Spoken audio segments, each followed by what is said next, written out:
Hi there, my name is bearRimshot. Welcome to Casual Reviews with bearRimshot. Today we're going to be doing another editorial here on the show. Originally I was going to talk about why I think Disney should give repertory screenings a second chance, but because where Disney can be with re-releasing some of their movies, some of their older movies in theaters now, and considering certain events that occurred to me online, I decided to take a break from talking about Disney here once more on the show, at least for now. Now, you will be wondering here, what the fridge do I have in mind to talk about this on here in this second editorial here on Casual Reviews with bearRimshot? But before I get into that, let's talk about animation. Now, it's no secret that I love animation. So much so that it can be reasons like this as on to why I love watching the works of Animat. As much as I love talking about Disney if I so want to, there are other animation studios I could have personally done an episode of Casual Reviews with bearRimshot on if I so want to. First, there is also Pixar, who is regarded as the greatest computer animation studio of all time. You are a toy! You weren't the real Buzz Lightyear, you're an action figure! You are a child's plaything! You are a sad, strange little man. Have my bill. Farewell. Oh yeah? Well, good riddance, you loony! Then you also got DreamWorks, in which, for better or worse, would help compete with both Disney and Pixar in the animation market, and existed due to a falling out between Michael Eisner and Jeffrey Katzenberg at Disney. Ogres are like onions. End of story. Bye-bye. See you later. Then you got Blue Sky, who helped pioneer the idea of making fully computer animated movies based on Dr. Seuss books, and gave us the greatest Peanuts movie of all time, and will be completely missed. I meant what I said, and I said what I meant. And an elephant's faithful 100%. Then you got Illumination, who can be well known in creating Despicable Me, but also gave us the greatest Mario movie of all time. That is cinema. Then you have Cartoon Network and Nickelodeon, who are indeed the kings of cartoons airing on TV 24/7. Then you also got Aardman, who helps specializes stop-motion animation on behalf of the United Kingdom. The wrong trousers comic. And what you see is what you get. Then you also got Studio Ghibli, in which, like Aardman is in the UK, Studio Ghibli is the Walt Disney of Japan. Today, I want to talk about an animator who grew into a phenomenon even once had his chance to shine to overshadow Disney during the late 1980s. I am talking about, of course, of Don Bluth. But what the fridge is there to talk about Don Bluth this time here in this episode? Back in 2014, I personally asked Jaimetud on his thoughts on An American Tale: Fievel Goes West, in which I'm not even going to lie about myself whatsoever that I did personally have good reason to ask Jaimetud about that.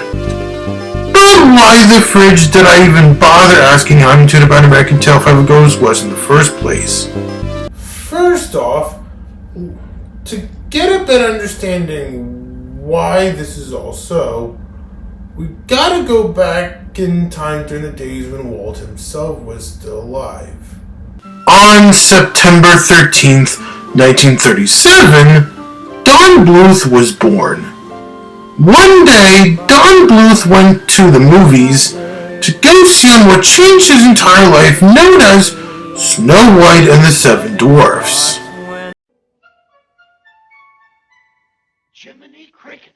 Anyways, during the events of the 1950s, Don Bluth began his career at Disney as an assistant animator on Sleeping Beauty.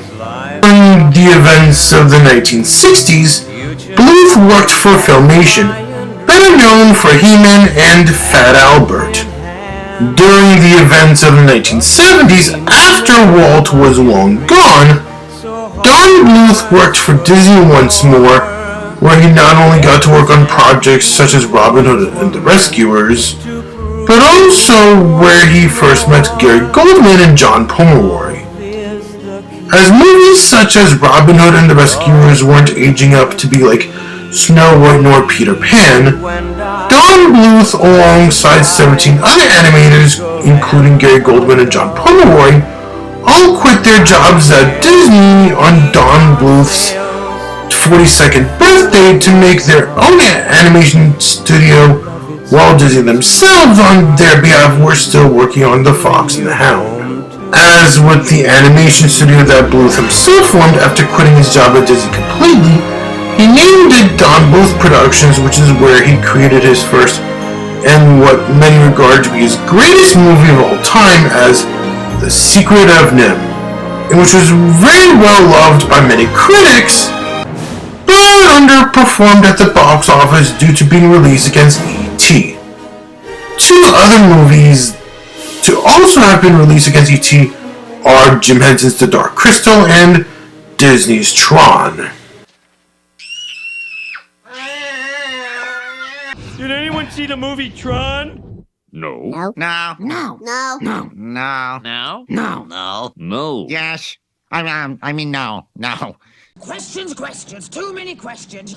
Anyways, following said box office stints on The Secret of NIMH, Don Bluth Productions filed for bankruptcy.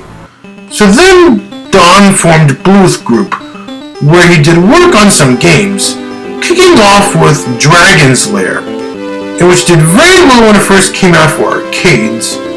So Bluth Group decided to make another game, this time called Space Ace, in which, unlike Dragon's Lair, it was a failure. Why did Space Ace fail? Simple, the video game crash of 1983, in which was a dark time in video game history where game studios at that time, like them, failed so badly, with two of the biggest offenders in this being a video game adaptation of Steven Spielberg's E.T. and an Atari 2600 port of Pac-Man. Anyways, then Don Bluth brought in Morse Sullivan to form Sullivan Bluth Studios. After Secret of NIMH on behalf of movies, Bluth was supposed to do Saturday, East of the Sun and West of the Moon, and an adaptation of Beauty and the Beast, which all got drawn back because of money issues. And yet, the idea of a Beauty and the Beast movie came to be, all thanks to Disney fast forwarding to 1991, in which Disney did it perfectly well. Well, that is, if we didn't get any live action remakes of that movie, nor direct-to-video sequels. But appearances in crossover media can do.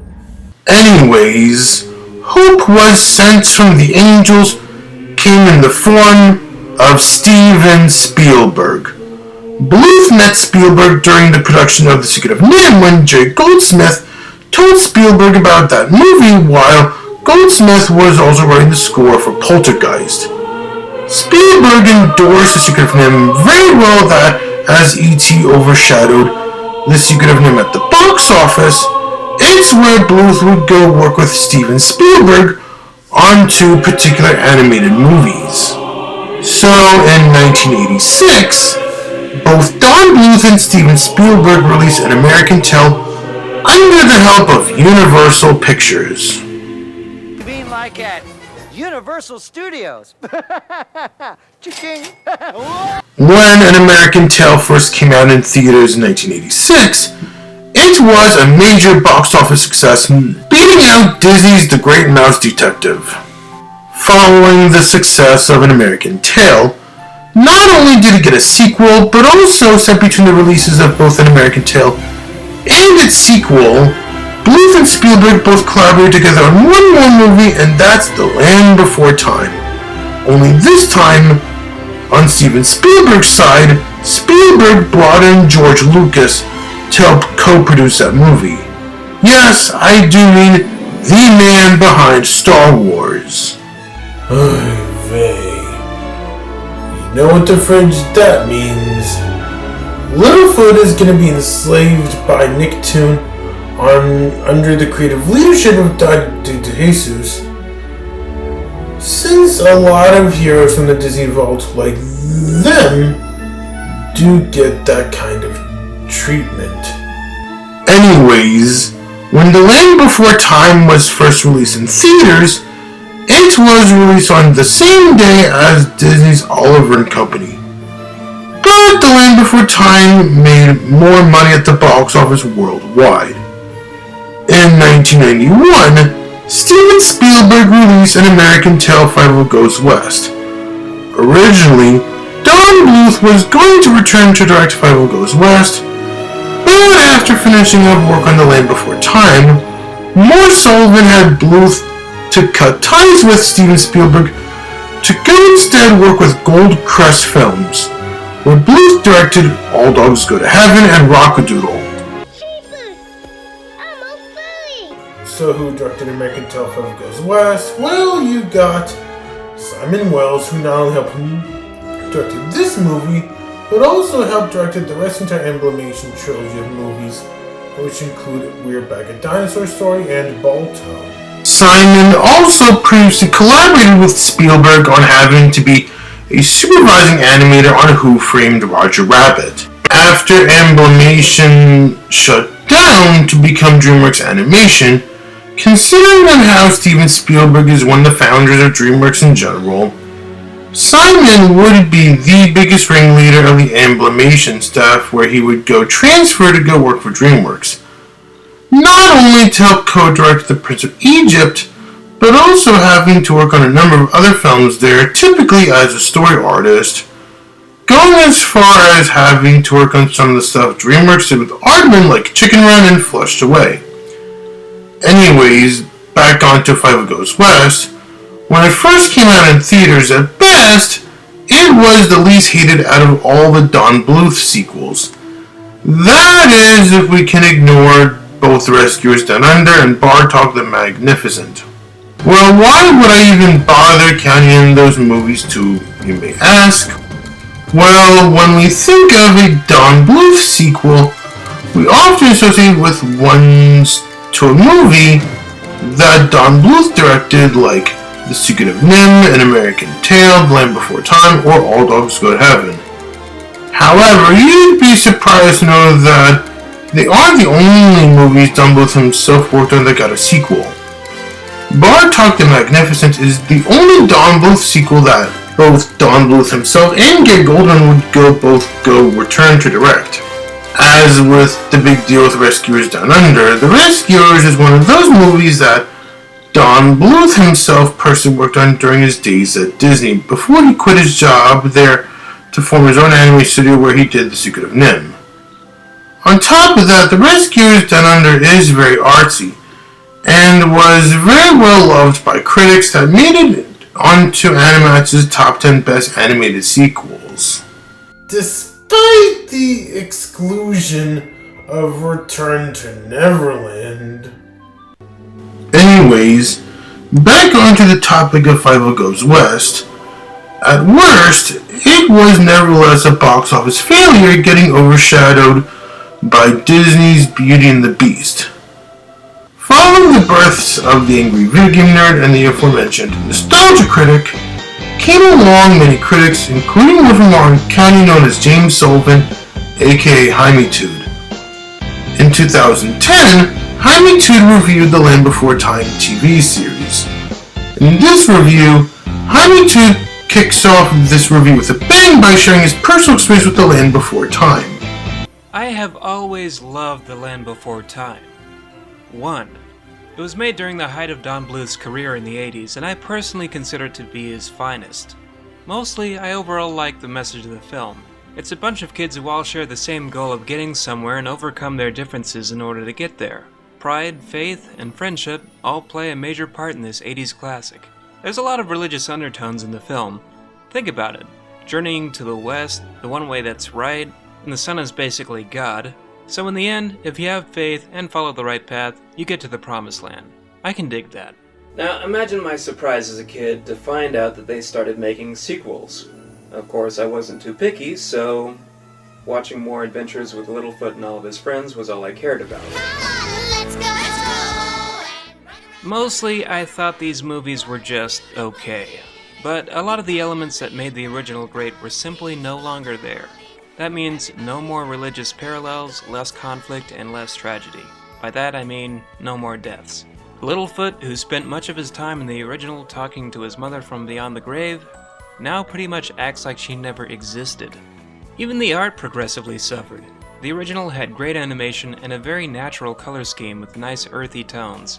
Almost immediately, the sequels offered so-so animation and evolved into having a very bright and vibrant color scheme, not to mention the introduction of music. 'Cause we're family and you're one of us now. Admittedly, I thought some of the songs were decent, but most of them pretty much sucked.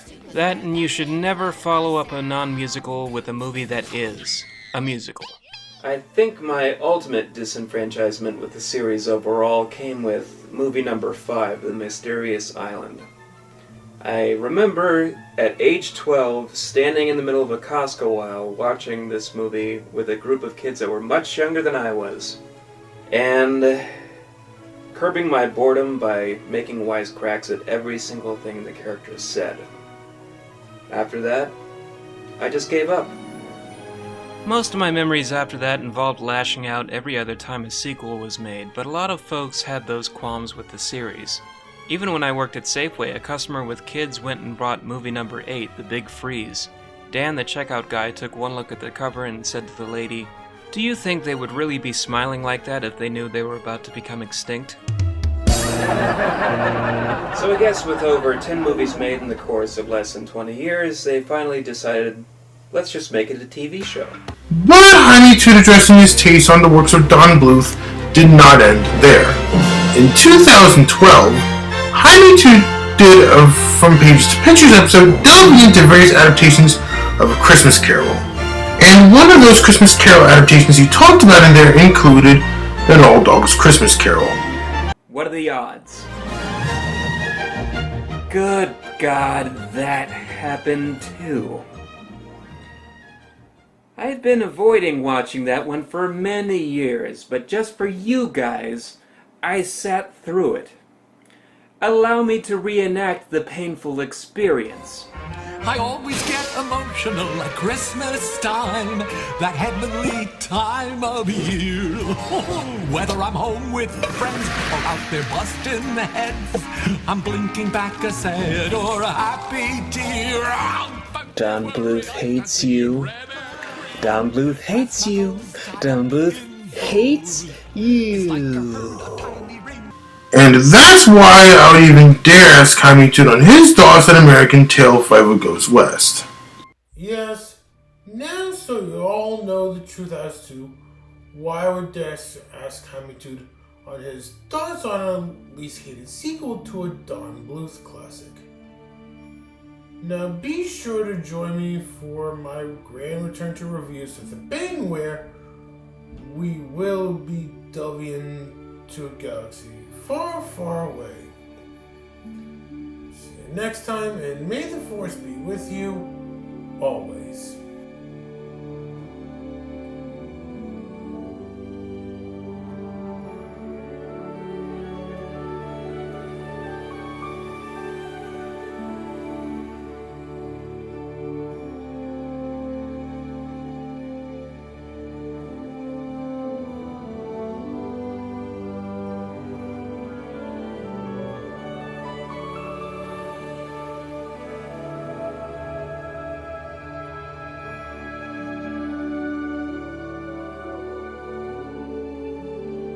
Don Bluth hates you. Don Bluth hates you. Yeah!